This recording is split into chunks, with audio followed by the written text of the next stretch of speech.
Friends, welcome to my KSY informative channel. ಯಾರಾದರೂ ನನ್ನ ಚಾನಲ್ನ ಸಬ್ಸ್ಕ್ರೈಬ್ ಮಾಡ್ದಲ್ಲಿ ನೋಡ್ತಾ ಇದ್ದರೆ ಪ್ಲೀಸ್ ಒಂದು ಸಬ್ಸ್ಕ್ರೈಬ್ ಮಾಡ್ಕೊಳ್ಳಿ. ನಿಮ್ಮ ಕಡೆ ಏನಾದರೂ ಈ ಗೋರೆಕಾಯಿ ಸಿಕ್ಕಿದ್ರೆ ಅಂದರೆ ನೀವು ಈ ಥರ ಪಲ್ಯ ಮಾಡಿ ಚಪಾತಿ ಅನ್ನೋಕ್ಕೆಲ್ಲ ತುಂಬಾ ರುಚಿಯಾಗಿರುತ್ತೆ, ಹೆಲ್ದಿನೂ ಹೌದಲ್ವಾ. ಸೊ ಹೀಗಾಗಿ ಗೋರೆಕಾಯಿನ ಸಣ್ಣ ಸಣ್ಣದಾಗಿ ಪೀಸ್ ಮಾಡಿಕೊಂಡು ಕುಕ್ಕರಲ್ಲಿ ಹಾಕಿ ಅದಕ್ಕೆ ರುಚಿಗೆ ಬೇಕಾದಷ್ಟು ಉಪ್ಪು ಹಾಗೆ ಒಂದೆರಡು ಲೋಟ ನೀರು ಹಾಕಿ 2 ವಿಷಲ್ ಕೂಗಿಸ್ಕೊಳ್ಳಿ.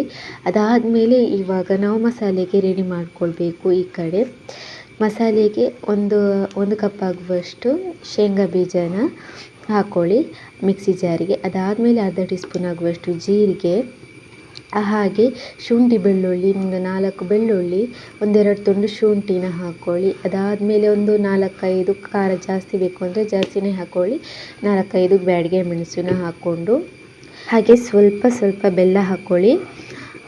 ಸ್ವಲ್ಪನೇ ಬೆಲ್ಲ ಹಾಕ್ಕೊಂಡು ಅದನ್ನು ಪುಡಿ ಮಾಡ್ಕೊಳ್ಳಿ. ಚೆನ್ನಾಗಿ ಪುಡಿ ಮಾಡಿಕೊಂಡು ಎತ್ತಿಟ್ಕೊಂಬಿಡಿ. ಇವಾಗ ಮೊದಲಿಗೆ ನಾವು ಒಗ್ಗರಣೆ ಮಾಡ್ಕೊಳ್ಳೋಣ.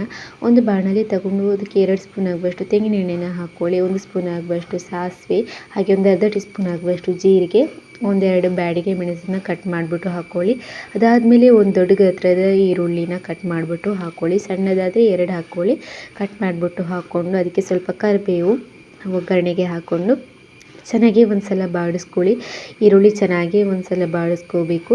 ಅದಾದಮೇಲೆ ಅರ್ಧ ಟೀ ಸ್ಪೂನ್ ಆಗುವಷ್ಟು ಅರಿಶಿನ, ಹಾಗೆ ಒಂದು ಟೊಮೆಟೊನ ಹಚ್ಚಿಬಿಟ್ಟು ಹಾಕ್ಕೊಳ್ಳಿ. ಅದಾದಮೇಲೆ ಇದಕ್ಕೆ ಮಸಾಲೆ ಪದಾರ್ಥಗಳನ್ನು ಹಾಕ್ಕೋಬೇಕು.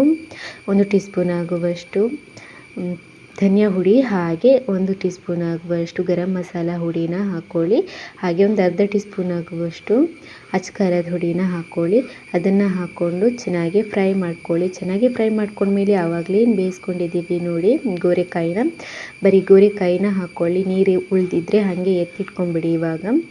ಅದಾದಮೇಲೆ ಎಲ್ಲನೂ ಚೆನ್ನಾಗಿ ಮಿಕ್ಸ್ ಮಾಡಿಕೊಂಡು ಆವಾಗಲೇ ಏನು ಪುಡಿ ಮಾಡಿಟ್ಕೊಂಡಿದ್ದೀವಿ ನೋಡಿ ಮಸಾಲೆ, ಅದನ್ನು ಹಾಕ್ಕೊಂಡು ರುಚಿಗೆ ಮತ್ತೆ ಉಪ್ಪು ಬೇಕು ಅನಿಸಿದ್ರೆ ಹಾಕ್ಕೊಳ್ಳಿ ನೋಡಿಕೊಂಡು.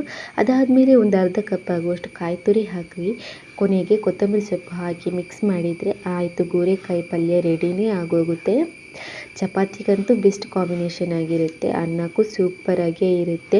ನೀವು ಈ ಗೋರೆಕಾಯಿ ಸಿಕ್ತು ಅಂದರೆ ನಿಮ್ಮ ಊರಲ್ಲಿ ನೀವು ಟ್ರೈ ಮಾಡಿ ಇದನ್ನು ಒಂದು ಸಲ, ತುಂಬಾ ರುಚಿಯಾಗಿರುತ್ತೆ.